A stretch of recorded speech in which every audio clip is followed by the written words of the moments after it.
Haleluya, haleluya. Selamat pagi saudara-saudara dikasihi Tuhan.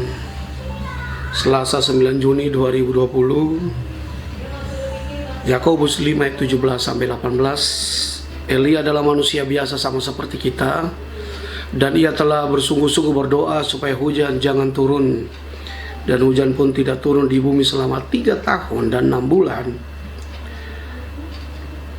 Lalu ia berdoa pula, dan langit menurunkan hujan, dan bumi pun mengeluarkan buahnya. Tema renungan saat teduh kita pada hari ini adalah tidak ada manusia dewa. Haleluya. Kita semua adalah manusia biasa, sama seperti Elia. Manusia biasa artinya kita punya keterbatasan fisik, mental, keterbatasan mental, dan spiritual. Semua manusia, kita semua bisa menderita, bahkan meninggal. Jadi tidak ada seorang pun yang sakti, atau tidak ada satu orang pun manusia ini yang dewa dalam dunia ini. Kita semua juga punya perasaan, bisa senang, bisa sedih. Haleluya. Dan kita juga butuh disayang atau harus mengasihi orang lain. Puji Tuhan.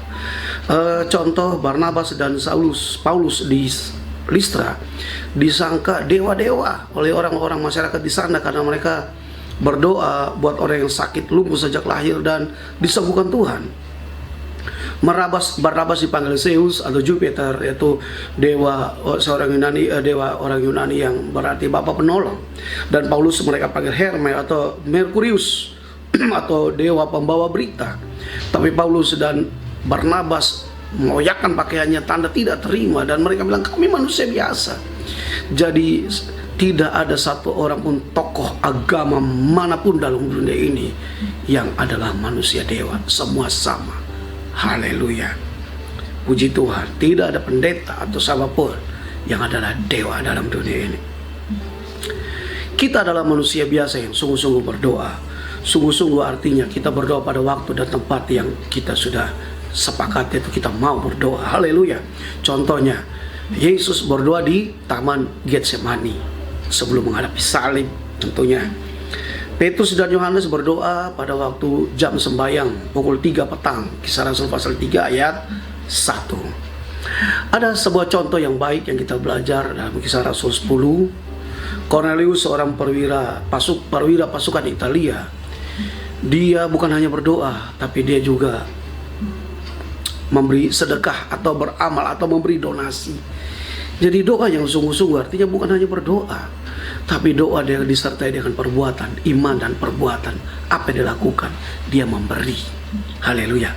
Akhirnya doanya didengar Allah dan persembahannya diingat oleh Tuhan. Itu contoh dari Cornelius. Haleluya. Contoh yang berikut, murid-murid tidak bisa mengusir orang yang kerasukan setan sampai bisu. Kenapa? Mereka tidak sungguh-sungguh berdoa. Yesus bilang jenis ini hanya bisa berdoa. Dan di kitab lain ditambah dengan berpuasa. Jadi orang-orang yang sungguh-sungguh berdoa tambah lagi dengan puasa. Jadi itu tanda orang-orang yang sungguh-sungguh berdoa. Haleluya, haleluya. Contoh yang lain lagi kita belajar, Yesus sebelum memilih 12 murid, dia berdoa sungguh-sungguh semalam-malaman sebelum dia pilih 12 murid. Walaupun satu orang nanti kacau, itu adalah pilihannya sendiri. Tapi hasil doa tidak pernah salah, kecuali orang yang salah memilih keputusan.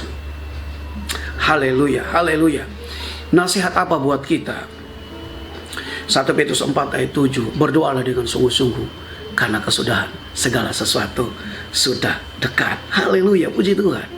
Dan di dalam Filipi 4 ayat 6, Kolose 4 ayat 2, doa dan ucapan syukur juga menghilangkan kekhawatiran. Apa yang kau khawatirkan? Berdoa, mengucap syukur, berdoa dengan sungguh-sungguh, kekhawatiran pasti lenyap. Puji Tuhan, Tuhan menolong saudara. Kesimpulannya apa pada pagi hari ini, Bapak Ibu saudara-saudara, siapapun yang dengar renungan ini, tidak ada satupun yang manusia dewa dalam dunia ini. Pendeta, tokoh agama, sekalipun tidak ada manusia dewa dalam dunia ini. Semuanya bisa menderita, semua bisa meninggal, semua punya kelemahan. Tapi kita manusia biasa yang mau bersungguh-sungguh berdoa, dan akan terjadi hal-hal yang luar biasa. Puji Tuhan. Tuhan berkati semuanya. Mari kita makin cinta Tuhan Yesus. Haleluya.